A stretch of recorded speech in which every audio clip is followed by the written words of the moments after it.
நேற்று தினம் பார்த்தீங்கன்னா ஒரு முக்கிய அறிவிப்பு ஒன்று வெளியிட்டிருந்தாங்க தமிழ்நாடு அரசு சார்பா. தமிழ்நாடு அரசின் டெல்லி சிறப்பு பிரதிநிதியாக வெங்கட நாராயணன் அவர்கள் நியமிக்கப்பட்டிருந்தாங்க.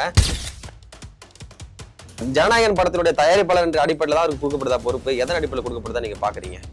இல்ல, அவருடைய நண்பர் ஜனநாயகன் ப்ரொடியூசருங்கிறத தவிர வேற எதுவும் இல்லை. இன்னொன்னு, அவர் கர்நாடகாவில் இருந்து கடந்த 30 வருஷமா இருப்பவர். இந்த போஸ்டுக்கு யாரை போடணும்? ஒரே நாள்ல 2 பேரை போட்டாராம். ஒருத்தர் பேர் வெளியில வந்த உடனே ராஜினாமா பண்ணி அதை ரத்து பண்ணாங்க. இன்னொருத்தர் பேர் பண்டிட் வெற்றிவேல் சொல்றீங்களா? ரத்தன் பண்டிட் வெற்றிவேல் என்ற அந்த கிளி ஜோசியராக. அமைச்சர் செங்கோட்டையன் அவர்கள் பள்ளி மாணவர்கள்லாம் 10th 12th படிக்கிறவங்களுக்கு அவங்களோட பிளட் குரூப் முகவரியோட சேர்த்து ஜாதி அடையாளமும் இருக்குன்ற மாதிரி சொல்லியிருக்காங்க. இதுக்கு பல்வேறு தரப்புல இருந்து விமர்சனம் வந்துட்டு இருக்குது. தாவைக்கு அரசு அமைஞ்சு பிறப்புக்கும் எல்லா உயிருக்கும்ன்ற மாதிரி தான் கோட்பாடை வச்சு தான் அவங்க அரசியல் பண்ணிட்டு இருக்காங்க. அப்படி இருக்கும்போது மாணவர்கள் மத்தியில் அதை கொண்டு போய் திணிக்கும் போது அவங்களுக்குள்ள அந்த சாதியை பாகுபாடு வராதா? ஜாதி சான்றிதழ் வழங்கி பார்த்திருப்போம். ஐடி கார்டுலேயே ஜாதி கொடுக்கும்போது அதை மாணவர்களை இழிவுபடுத்துற மாதிரி இருக்காதா? இல்ல, முதல்ல ஜாதி பேர் சொல்றது இழிவுங்கிற தப்பு. அமைச்சர் சரத்குமார் அவர் ஒரு கிரிக்கெட் ஸ்டேடியத்துல போதைப் பொருள் பயன்படுத்தின மாதிரி ஒரு வீடியோ வந்தது.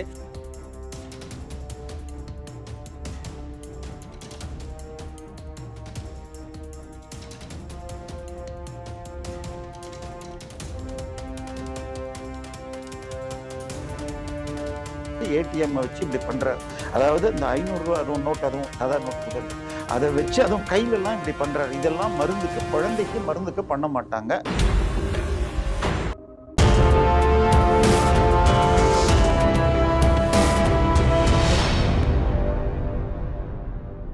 யூத்தமிழர்களுக்கு வணக்கம். இன்றைய சிறப்பு நேர்கள் நம்ம இணைந்திருப்பவர் தேவப்பிரியா அவர்கள். வணக்கம் சார். வணக்கம். எப்படி சார் இருக்கீங்க? நல்லா இருக்கேன் சார். நேற்று தினம் பார்த்தீங்கன்னா ஒரு முக்கிய அறிவிப்பு ஒன்று வெளியிட்டிருந்தாங்க தமிழ்நாடு அரசு சார்பா.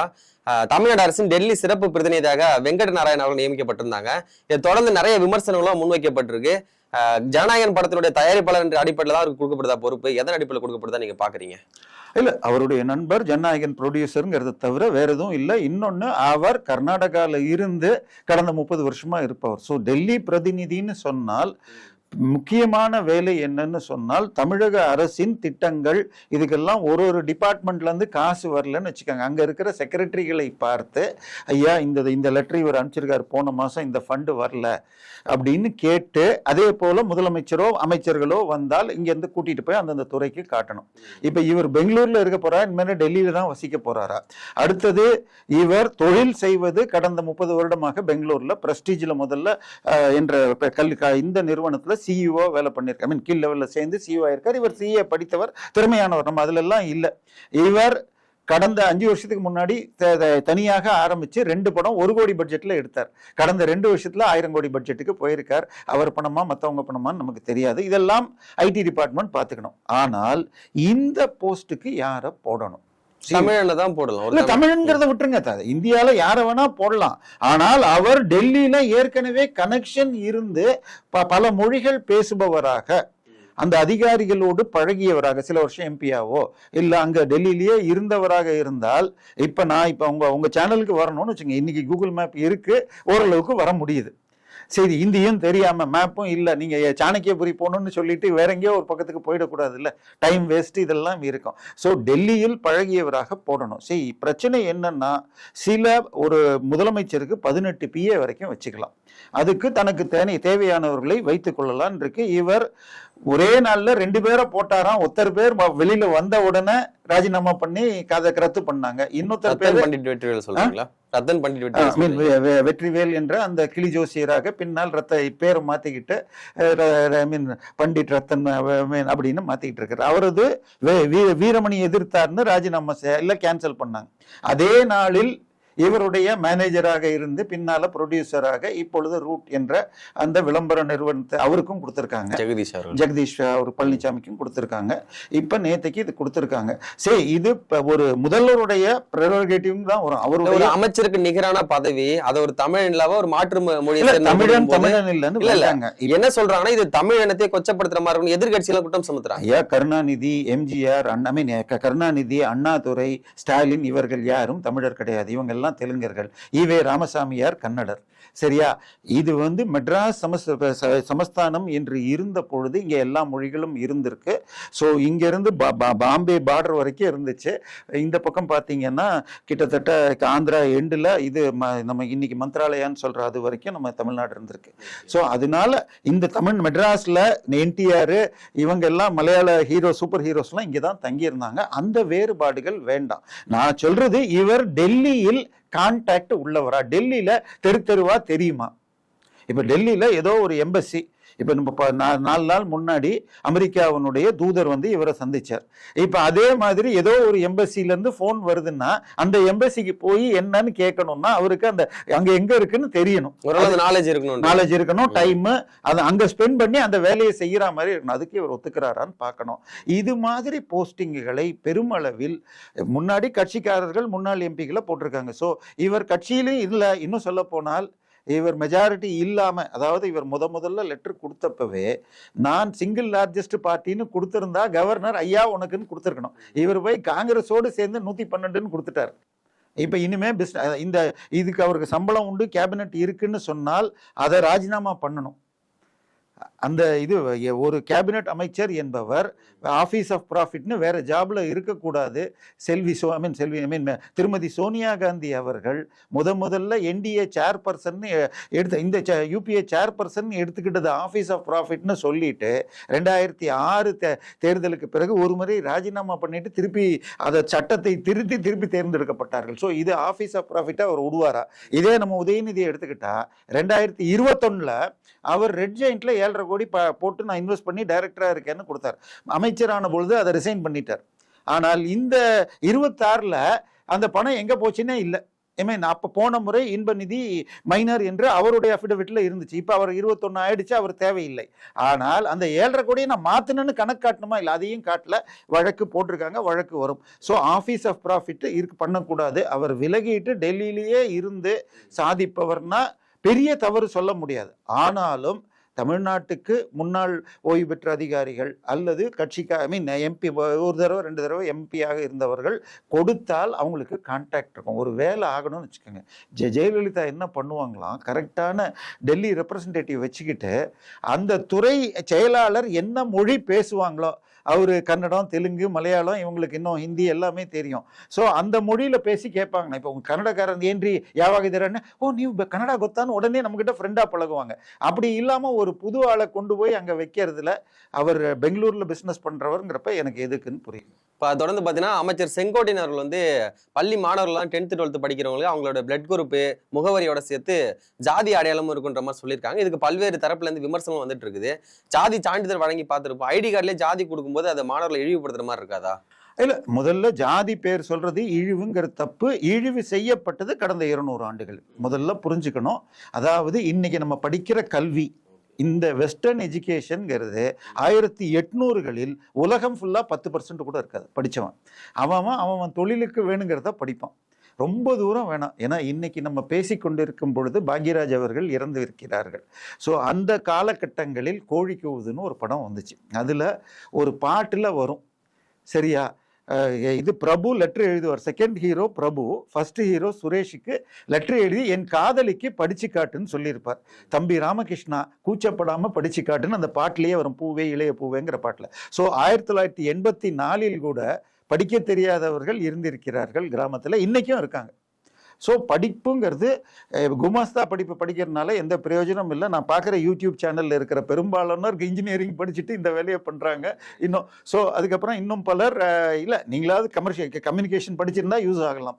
பட் இன்னும் பேங்க் கலெக்ஷன் வேலையெல்லாம் பண்ணிட்டு இருக்காங்க. ஸோ அந்த காலத்தில் தொழிற்கல்விகள் இருந்தது, அதை பண்ணாங்க. ஏன்னா அதை படிக்கலன்னு சொன்னால் இன்னைக்கு கிபி 1000 சேர்ந்த இது நம்ம தஞ்சாவூர் கோயிலுக்கு இணையான கட்டிடம் ஐரோப்பா முழுக்க கிடையாது. ஸோ அந்த டெக்னாலஜி இருந்துச்சு, ஆனால் அதை அந்தந்த பிரிவினர் படித்தாங்க. ஸோ இப்போ நீங்கள் சப்ஜெக்டுக்குள்ளே வந்தீங்கன்னா ஜாதி பேரில் எந்த தவறும் கிடையாது. ஐடி கார்டில் ஜாதி வைக்கிறது நீங்கள் 10, 12ன்னு சொன்னீங்க, அந்த கிளாரிஃபிகேஷன் நம்ம கரெக்டாக பார்க்கணும். 10வது முடிக்கும் போது நீங்கள் குரூப் செலக்ட் பண்ணுறப்ப ஜாதி அடிப்படையில் ரிசர்வேஷன் கிடைக்கிது. உங்களுக்கு காமர்ஸ் வேணும் அல்லது உங்களுக்கு இது வேணும், மெடிக்கல் கோர்ஸுக்குள்ள அந்த ஃபர்ஸ்ட் குரூப்க்கு வேணும்னு கேட்டால் உங்கள் மார்க்கும் உங்களுடைய ஜாதியும் தேவை. ஸோ கண்டிப்பாக 10வதுக்கு மேல் ஜாதி உங்களுடைய அனைத்திற்கும் தேவைப்படுகிறது. 10க்கு முன்னாடி அவசியம் இல்லை. ஐ மீன் முன்னால வரைக்கும் இப்ப கவர்மெண்ட் ஸ்கூல்லயே உங்களுக்கு இங்கிலீஷ் மீடியம் வேணும்னு வச்சுக்கோங்க. நான் சொல்றது, நான் படிச்சப்பெல்லாம் நான் ஒரு எய்டட் ஸ்கூல்ல தான் படித்தேன். மற்ற கிளாஸ்லலாம் 40 பேர் இருப்பாங்க, இங்கிலீஷ் மீடியத்தில் 65 பேர் இருப்பாங்க. ஸோ செலெக்ஷனு தெரிஞ்சவங்க மூலமாக வந்தால் தான் போக முடியும். அதுக்கு ஒரு கேட்டகரி ஜாதியும் பயன்படலாம். ஜாதி என்பது எப்பெல்லாம் ரிசர்வேஷனுக்கு தேவைப்படுகிறதோ அப்ப கண்டிப்பாக எல்லோரும் பயன்படுத்துகிறோம். ஐ மீன் நானும் நீங்களும், எனக்கு பயன் இல்லை, ஏன்னா நான் அந்தனை சேர்ந்தவன். தாவேக்கு அரசு அமைஞ்சு பிறப்புக்கும் எல்லா உயிருக்கும்ன்ற மாதிரி தான் கோட்பாடை வச்சு தான் அவங்க அரசியல் பண்ணிட்டு இருக்காங்க. ஜாதி மத அரசியலை நாங்க பார்க்க மாட்டோம்ன்ற மாதிரி தான் சொல்லியிருக்காங்க. ஜாதி மதம் பார்க்காம தான் மக்களை எங்களுக்கு ஓட்டு போட்டு தான் சொல்றாங்க. இப்போ என்னதான் நீங்க சொல்ற மாதிரி ரிசர்வேஷன் அடிப்படையில இந்த ஜாதி பார்க்கப்பட்டாலும் கூட, இல்ல முடிச்சிடறேன், பார்க்கப்பட்டாலும் கூட ஆனா கொஞ்சம் கொஞ்சமா அந்த ஜாதி பாகுபாடெல்லாம் இல்ல. இப்ப ஃப்ரெண்ட்ஷிப்பா பழகிற யாருமே ஜாதி பார்த்துலாம் பழகுறதுல காலமும் மாறிட்டு இருக்கு. அப்படி இருக்கும்போது மாணவர்கள் மத்தியில கொண்டு போய் திணிக்கும் போது அவங்களுக்குள்ள அந்த ஜாதிய பாகுபாடு வராதா? இல்ல, இதுல 2-3 விஷயம் இருக்கு. முதல்ல யூனிஃபார்ம் கொண்டு வந்ததே எல்லோரும் என்னன்னு தெரியக்கூடாது, எல்லாரும் ஈக்குவலா இருக்கணும், எல்லாரும் ஒரே ட்ரெஸ்ல இருக்கணும் அப்படிங்கிறதுக்கு. இப்ப அதுல மதம்குள்ளே கொண்டு வரப்படுகிறது. நான் மூஞ்சியை மூடுவேன் மூட மாட்டேன்னு ஒரு கேங் வருது. பள்ளி பாட புத்தகத்தில் திமுக ஆட்சியின் போது 3ஆம் கிளாஸ் 4ஆம் கிளாஸ் புக்கில் 10 குழந்தைங்கள ஒன்று ஹிஜாப் போட்ட மாதிரி, ஒன்று சிலுவை மாட்டின மாதிரிலாம் இருக்கு. எனக்கு தெரிஞ்சு ஸ்கூல்ல 10க்கு 99% அப்படி இல்லை. ரேரஸ்ட் ஆஃப் ரேர் கேஸ்ல தான் ஈவன் குல்லா போட்ட மாதிரிலாம் கூட மாணவர்கள் லெவல்ல 3ஆம் கிளாஸ் பாட புத்தகத்தில் இருக்கு. சரியா? இது எல்லாமே தவிர்க்கப்பட வேண்டியவை. ஆனால் பிரச்சனை எங்க வருதுன்னு சொன்னால், இந்த ஜாதி மதத்தை ஒழிச்சு நாங்க ஜெயிச்சோம், பணம் கொடுக்காம ஜெயிச்சோம், இதெல்லாம் கவர்னர் உரையிலேயே போட்டு அவரும் படிச்சுட்டார். சார் எங்க சார் விஜய் நின்னார் எலெக்ஷன்ல?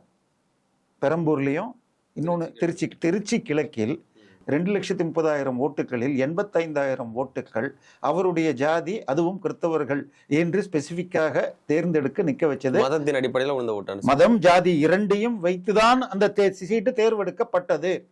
லீமா ரோஸ் எங்க சார் நின்னாங்க?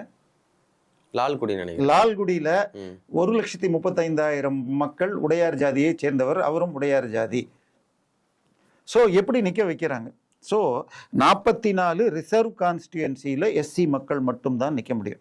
மற்ற எல்லா இடத்துலையும் யார் வேணா நிற்கலாம். ஐ மீன் இது அசம்பிளியில் ரஃப்லி, நான் பார்லிமெண்ட்ல 7 சீட் இருக்கும்னு நினைக்கிறேன், 7-8 இருக்கணும், 18% வரணும் 39க்கு. இப்போ ஏ ராசான்னு ஒருத்தர் இருக்கார் இல்லைங்க, அவர் எங்கெங்க நிற்கிறார்? இப்போ எங்கேருந்து எம்எல்ஏ சார்? அவரு பாராளுமன்ற உறுப்பினர். எந்த தொகுதி? நீலகிரி தொகுதியில். அவர் எந்த ஊருக்காரரு? பெரம்பலூர். ஏன் பெரம்பலூர்ல நிற்க வைக்கல? ஜாதியின் அடிப்படையில் கொண்டு போய் நிப்பாடி இருக்காங்க சார். பெரம்பலூர் பொது தொகுதியாக 2009 மாறுச்சு. அதுக்கு முன்னாடி வரைக்கும் அங்க இருந்தார். பொது தொகுதியில பட்டியல் ஜாதி நிக்க கூடாதுன்னு எந்த இதுவும் இல்லை. ஸோ திமுகவை பொறுத்த வரைக்கும் பொது தொகுதியில் நிக்க வைக்க மாட்டாங்க. தாவேகாவில் 234 தொகுதியில் ஒரே ஒரு தொகுதியில் மட்டும்தான் எஸ்சியை பொது தொகுதியில் நிறுத்தாங்க. இந்த ஆட்சி வந்த உடனே ஒரு பீலா ஓடிச்சு. 24 பேர் எஸ்சி பட்டியல் ஜாதியை சேர்ந்தவர்கள் பொது தொகுதியில் ஜெயிச்சாங்கன்னு. பொது தொகுதியில் கடந்த 2026 தேர்தலில் பட்டியல் ஜாதியை சேர்ந்தவர் வெற்றி பெற்றவர் திரு விஸ்வநாதன் அமைச்சர் அவர்கள். ஐ மீன் 4 நாள் முன்னாடி இந்த பெண்களுக்கு ஏதோ கால் தொட்டார்னு சொல்லி உயர்கல்வித்துறை அமைச்சர் அவர் ஒருத்தர் தான் மதுரை மேலூர் தொகுதியில் பொது தொகுதியிலும் ஜெயிச்சார். தாவேக்கால ஒருவர் அம்பாசமுத்திரமோ ஏதோ ஒரு தொகுதியில் ஜெகதீஷ் பாண்டியன்கிறவர் நிக்க வச்சாங்க. அவரை தவிர மீதி எல்லாரும் எஸ்சி சீட்ல மட்டும்தான் எஸ்சி நிக்க வச்சாங்க. முஸ்லிம்கள் அதிகம் இருக்கிற தொகுதியில் முஸ்லிம்கள் ஜாதி வச்சு. சார் 2 அமைச்சர்கள் இப்ப பிராமணர்கள் இருக்காங்க. யாரு? ஒருவர் அறநிலைத்துறை அமைச்சர், இன்னொருத்தர் இவர் நம்ம மயிலாப்பூர் எம்எல்ஏ. மயிலாப்பூரும் இது கும்பகோணம் மற்றும் ஸ்ரீரங்கம் பிராமணர்கள் அதிகமாக இருப்பது 10% ஒட்டின்னு. ஸோ அதுல தானே நிக்க வச்சிங்க. அவர் எந்த ஜாதினே எனக்கு தெரியாதுன்னு ஆதவர்ஜுனா பேட்டி எப்ப சொல்றாரு. அதனால ஜாதி என்பது நீங்க சர்டிபிகேட்டை காட்டினா தான் கிடைக்கும் அப்படின்னு இருக்கிற வரைக்கும் 10ஆம் கிளாஸுக்கு மேல கண்டிப்பாக ஒரு மாணவனும் அதை பயன்படுத்துறான். +1ல சீட் செலெக்ஷனா இருக்கட்டும், அதுக்கப்புறம் எந்த காலேஜ் எந்த கோர்ஸ் எல்லாத்துக்கும் தேவைப்படுது. அமைச்சர் சரத்குமார் அவர் ஒரு கிரிக்கெட் ஸ்டேடியத்துல போதைப் பொருள் பயன்படுத்தின மாதிரி ஒரு வீடியோ வந்தது.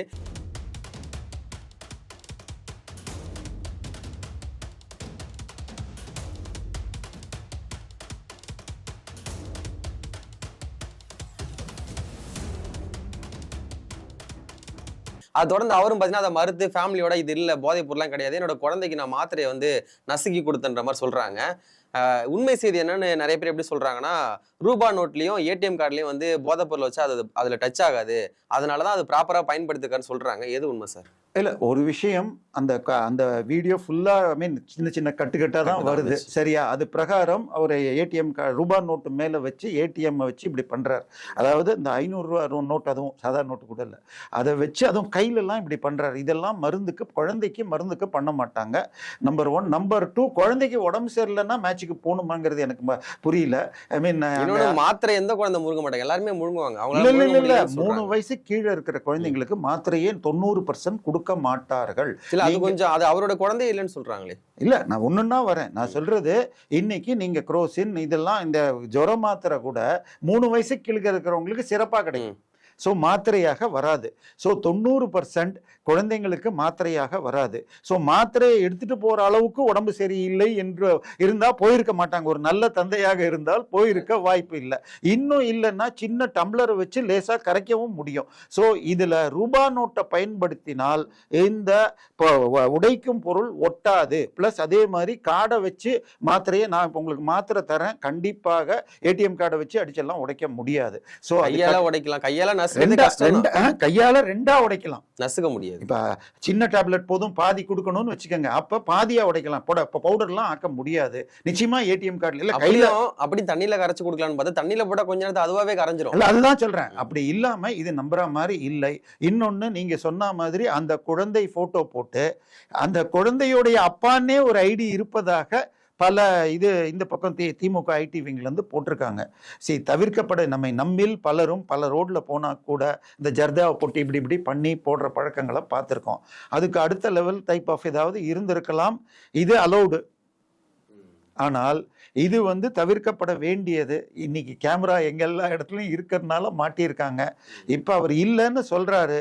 ஆனால் போன வாரம் கொல்லூருக்கு முதலமைச்சர் போன பொழுது அவர் கார்ல இருக்கிறதாக ஒரு வந்த வீடியோவை நீக்க வேண்டும்னு கோரிக்கை வைத்தாங்க, சரியா? அதுல முதல்ல இது போடலன்னு நாங்க, சீட் பெல்ட் நாங்க அப்புறம் இது பண்ணா போட்டிருக்குன்னாங்க. அதன் பிறகு அங்க ஏதோ சின்ன இது டம்ளர்ல ஏதோ ஒரு ஜூஸ் மாதிரியோ ஏதோ ஒண்ணு இருந்தது, அது சரக்குன்னு சொல்றவங்களும் இருந்தாங்க. ஆனால் எனக்கு தெரிஞ்சு, நான் விஜயோடு பழகியவர்களோடு தெரிஞ்சவன், அவர் குடிக்கிற பழக்கம் அவருக்கு கிடையாது. ஸோ அதனால உண்மையிலேயேவா? நான் அறிந்த வரைக்கும் கிடையாது, சரியா? ஸோ அவரை வச்சு இப்போ 3 படம் ப்ரொடியூஸ் பண்ணவருக்குடைய ப்ராப்பர்ட்டியை நான் பேங்க் சார்பாக வேல்யூ பண்ணியிருக்கேன். அவரை வைத்து 2 படங்கள் டைரக்ட் பண்ண டைரக்டருடைய வீட்டை நான் வேல்யூ பண்ணியிருக்கேன். அவருக்கு கதை சொன்ன 4-5 பேரோட பழகியிருக்கேன். யாருமே அவர் குடிப்பார்னு சொன்னதில்லை, சரியா? குடிக்கும் பழக்கம் இல்லைன்னு சொல்லியிருக்காங்க. நேத்து தான் ஸ்டார்ட் ரன் ஸ்டாப் டக்ஸ் எல்லாம் சொல்லியிருக்காரு. அதை தொடர்ந்து இன்னைக்கு இந்த மாதிரி வீடியோ இல்லை, அதுதான் இல்லை இதுல 2 விஷயங்கள். அதுல ஓடி போனார்னு வேற, அதை வச்சு வைரல் பண்றாங்க. 6 கிலோமீட்டருக்கு ஓடினாரு. அதுக்கு ஆதவர்ஜுனா இந்தியாவிலேயே இல்லை உலகிலேயே முதலமைச்சர் ரன் பண்ணவர்ன்றாங்க. போன வருடம் 57 வயதான திரு ஓமர் அப்துல்லா 21 கிலோமீட்டர் முழு மாரத்தான் ஓடி இருக்காரு. ஸோ இது முதலும் இல்லை, இவர் 6 கிலோமீட்டர் ஓடி இருக்காரு. ஓடுறதுனால இதுவும் கிடையாது. மாசு அவர்கள் 70 வயசானவர், பல மராத்தான்களில் ஓடுவார். பட் இந்த விழிப்புணர்வெல்லாம் உங்களுக்கு இந்த பள்ளி மாணவர்களை கட்டாயப்படுத்தி வரதுனால தான் வருது. நீங்களும் கூப்பிட்டா காலையில் 6 மணிக்கு போக மாட்டோம், சரியா? கம்பல்சரியா வா, சர்டிஃபிகேட் கொடுக்குறாங்கிறதுனால வர வைக்கிறாங்க. ஸோ இந்த முதல்ல பள்ளி மாணவர்கள் அழைக்கிறதையே நான் தவிர்க்கணுங்கிறேன். இதை விட இன்னொரு கொடுமை, இது மாதிரி ஒரு மராத்தான் ஒரு 4 வருஷம் முன்னாடி அதுல கலந்து கொண்டவருக்கு டிஜிபி கையால சர்டிஃபிகேட் கொடுத்தாரு. ஜாஃபர் சாதிக்னு திமுக அயலக பிரிவை சேர்ந்த 2000 கோடிக்கு சூடோஃபெட்ரின் என்ற மெத்தப்படைன் மருந்துக்கு தயாரிக்கிற பொருளை ஏற்றுமதி பண்ணார். இன்னும் கொடுமை, சமீபத்தில் ஒரு படம் சூப்பர் ஹிட் ஆகி 300 கோடி கலெக்ட் ஆச்சு. கருப்பா, அந்த படத்துல ஒரு வில்லனாக அந்த ஜாஃபர் சாதிக் நடிச்சிருக்காரு. அந்த படத்தின் இயக்குனர் யாருன்னு சொன்னால் திரு உதயநிதி ஸ்டாலினுடைய சகலை. அவருடைய ஒய்ஃபும் ஆர்டி பாலாஜியின் மனைவியும் அக்கா தங்கைகள். அவங்க தாத்தா சிஎஸ்ஐ சர்ச்சுடைய பிஷப் ஞானமுத்துன்னு பேர். ஸோ எப்படி ஒருவர் போதை மருந்தில் இருந்து கைதாகி ஜாமீனில் இருப்பவர் சினிமாவில் நடிக்கிறார். மேபி அந்த படம் 3 வருஷமாக எடுக்கிறாங்கன்னு அரெஸ்ட்டுக்கு முன்னாடி நடித்தாரான்னு எனக்கு தெரியல. அப்போ கூட எடிட் பண்ணியிருக்கலாம், இல்லை மாற்றிருக்கலாம். ஸோ இங்கே அதை நார்மலைஸ் ஆகிற மாதிரி இருக்குது. இதை இவர் விளக்கம் கொடுக்கணும். திருப்தியாக இல்லை என்றால் மந்திரி மறுத்திருக்காரு.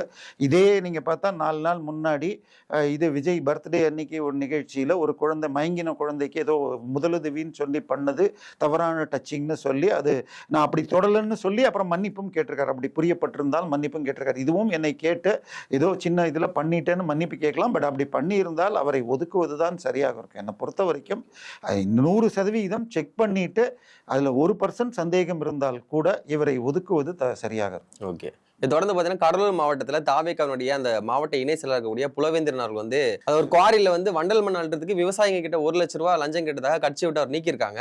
நிறைய இடங்கள்ல வந்து இந்த மாதிரி தாவேக்காவனை வந்து லஞ்சத்துல ஈடுபடுறத முதல்ல பார்க்க முடியுது. லஞ்சத்தை ஒழிப்புன்னு சொல்லி கட்சி ஆரம்பிச்சு இவங்களே லஞ்சம் வாங்குறாங்கன்ற மாதிரி குற்றச்சாட்டு எழுதி. திராவிடமும் தமிழ் தேசியமும் என் கண்ணுன்னு சொன்னார். திராவிடம் என்றாலே கட்ட பஞ்சாயத்து, கொள்ளையடித்தல்.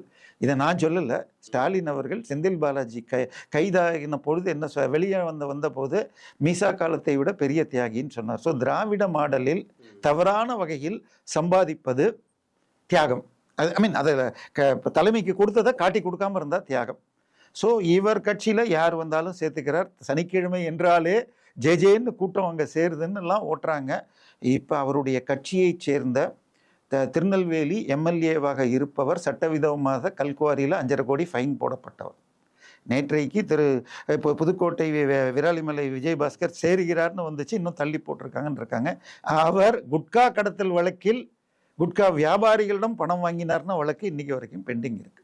சார், தாவேகா இன்னொரு திமுகவாக மாறிக்கொண்டிருக்கிறது. எந்த ஒரு புது கட்சியுமே புதுசாக வளர்றப்ப மற்ற கட்சியிலேருந்து வர்றவங்களை எடுக்க வேண்டி இருக்கும். பட் அந்த நேரத்தில் பிக் அண்ட் சூஸ் என்று ஒன்று இருக்க வேணும். பட் எளிது கிடையாது. ஏன்னா இப்போ எல்முருகன் காலத்தில் பாஜகவில் சேர்ந்தப்பயே பல ரவுடிகளை சேர்த்தாதான் வந்தது. அதே நேரத்தில் எத்தனை ரவுடிகள் அதிமுகலையோ திமுகலையோ இருக்காங்கிறது நம்ம கவலைப்படலை. ஸோ திராவிடம் இது தாவேகாங்கிறது திராவிட மாடல் 2.1 இல்லாட்டி 3.0ங்கிற லெவலில் தான் இன்றைக்கி போயிட்டுருக்கு. பட் அவருடைய பேச்சுக்கள் இதெல்லாம் ரொம்ப மாற்றம் தெரிகிறது. அது ஃபீல்டில் வருதான்னு சொன்னால், இப்போ 2 நாள் முன்னாடி ஒரு பள்ளிக்கல்வி தனியார் பள்ளி தலைவர் சொன்னார், எங்களுக்கு கிடச்சிருக்காருன்னாரு. ஸ்ரீதர் வேம்புன்னு சொல்லி ஜோஹோ ஓனர் என்னுடைய பள்ளிக்கு லைசன்ஸ் கிடச்சிட்டு இருக்காரு. ஸோ மாற்றங்கள் தென்படுகின்றது. அதே மாதிரி நான் பெரும்பாலும் வெளியில் வர்றப்ப ஓலா ஊபர் போன்ற யூஸ் பண்ணால், போன வாரம் ஒரு 3 டிரைவர்கள் சொன்னது, என் நண்பர்கள் சரக்கு கிடைக்காம 3 கிலோமீட்டர் அலைஞ்சிட்டு பேசாமல் வந்து படுத்தாங்க சார். ஸோ இந்த கண்ட்ரோல்கள் செய்யப்பட்டால் சந்தோஷம். பட் கட்சிக்காரர்களை வேகமாக கட்டுப்படுத்தணும். ஏன் விஜய் ஜெயிச்சார்னே நான் பார்க்குறேன்னு சொன்னால், 2016 ஜெயலலிதா ஜெயிச்ச பிறகு இபிஎஸ் ஆட்சி பண்ணார். ஓரளவுக்கு டீசெண்டான ஆட்சி. அதில் வேற 2 வருஷம் கொரோனா. ஆனாலும் அந்த 17-21 காலகட்டத்தில் ஸ்டாலின் எதிர்க்கட்சி தலைவராக செயல்பட்டதை பார்த்து, அதாவது 1973க்கு பிறகு தமிழ்நாடு தேர்தலே கருணாநிதி வேண்டாமா வேணுமா, இல்லை கருணாநிதிக்கு மாற்றியார். கருணாநிதிங்கிறத எம்ஜிஆர் பாஷையில் சொன்னால் தீய சக்தி. ஸோ எம்ஜிஆர் இருந்த வரைக்கும் திமுக ஜெயிக்க முடியல. இப்போ 89ல் மாத்திரம் 3 இது அதிமுக 2ஆக பிரிஞ்சிருந்தது. திரு ராஜீவ்காந்தியும் 25 முறை தமிழ்நாட்டுக்கு வந்து குடிசையாக போய் சாப்பிட்டு ஒரு 20% ஓட்டு அவரும் வாங்க 4ஆக பிரிய அவர் ஜெயிச்சார்.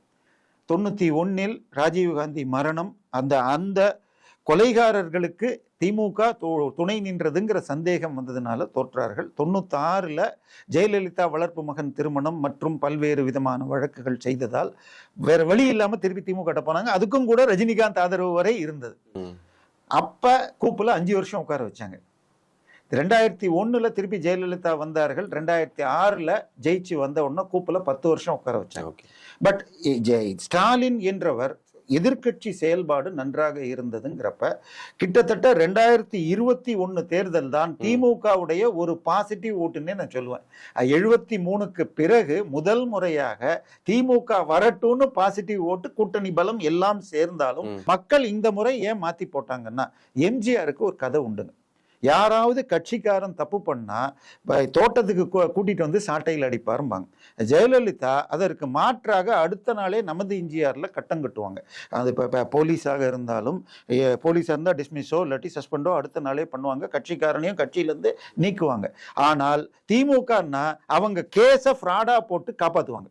இப்ப அவங்க மேல கேஸ் நிறைய வந்துட்டு ஏவா மேல ஏவாவேலாம் விட்டுருங்க, பெரிய லெவல்ல ஏவாவேலு கேஸ் நீங்க இப்ப தனியா எடுத்துக்கங்க. அதுக்கு முன்னாடி போன ஆட்சியில போட்ட கேஸ் பொன்முடி, இவர் அவர் பேர் என்ன சொல்றது, துரைமுருகன். இல்ல இப்ப துரைமுருகன் இல்ல, நான் சொன்னது க்ளோஸ் பண்ண கேஸ் மாத்திரம், திரு KKSSR ராமச்சந்திரன், தங்கன் தென்னரசு, இவங்க 3 பேரும் சட்டவிரோதமாக வருமானத்திற்கு அதிகமான சேர்த்த வழக்குகளை அதே இன்வெஸ்டிகேஷன் ஆபீசர் இப்ப அவங்க தப்பு செய்யலன்னு போட்டு க்ளோஸ் பண்றாங்க. அந்த தீர்ப்பை படிச்சுட்டு திரு ஹைகோர்ட்ல ஒரு பெஞ்ச் இருக்கு, அதுக்கு பேர் என்னது, MP MLAக்குன்னு ஸ்பெஷல் நீதிபதி, அவர் படிச்சுட்டு தூக்கமே எனக்கு வரல.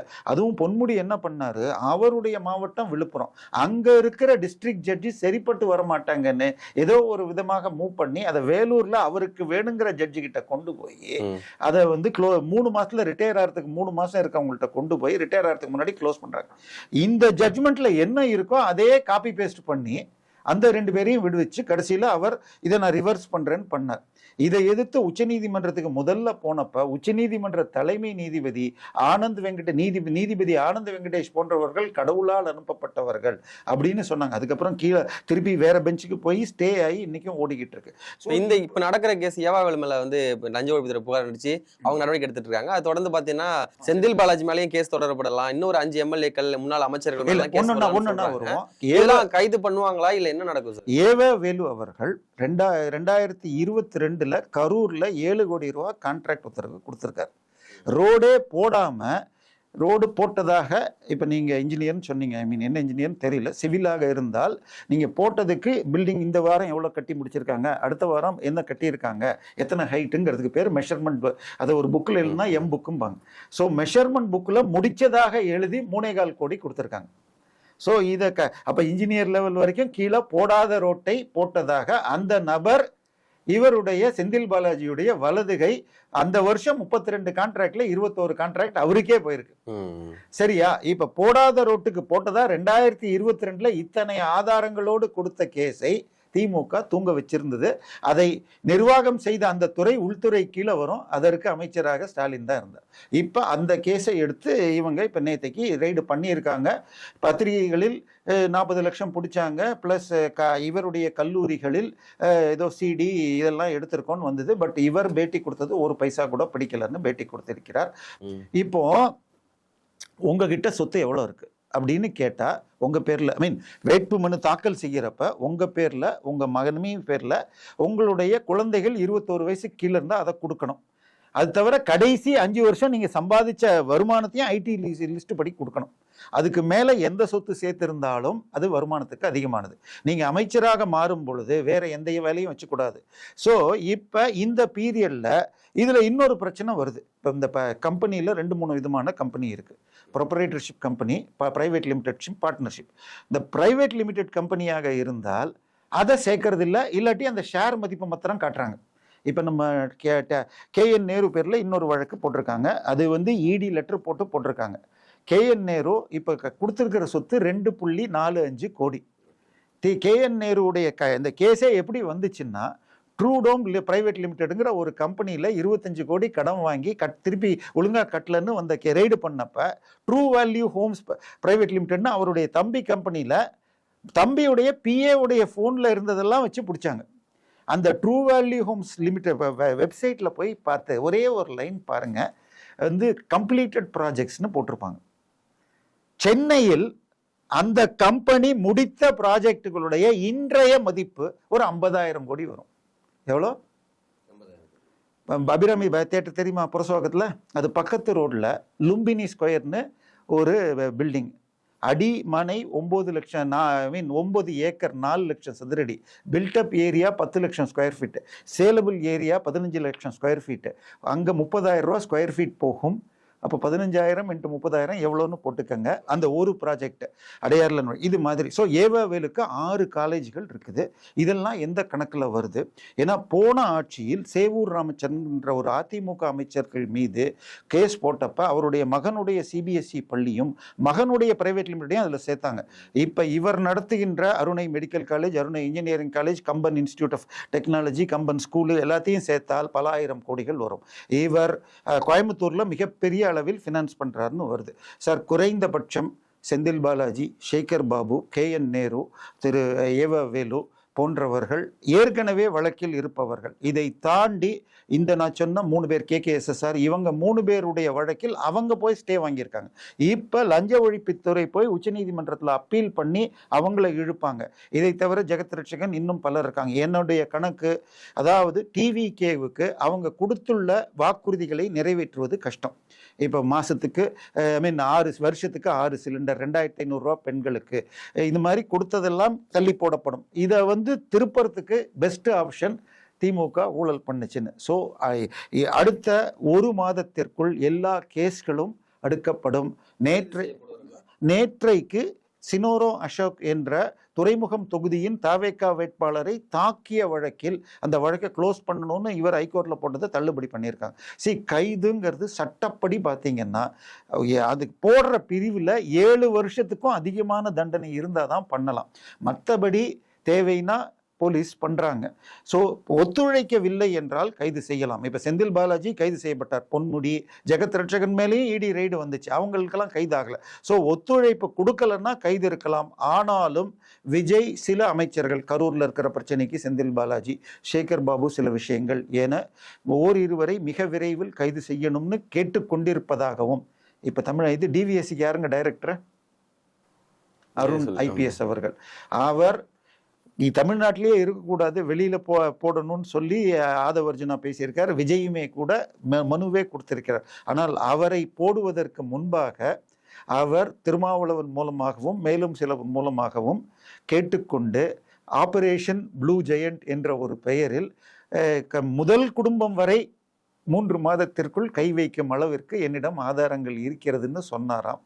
அப்படின்னு பத்திரிகையில் வருகிறது. ஸோ கண்டிப்பாக சில கைதுகள் இருக்கலாம் என்று எதிர்பார்க்கலாம். ஓகே சார், நிறைய தகவல் பகிர்ந்தீங்க. மிக்க மகிழ்ச்சி. நன்றி சார்.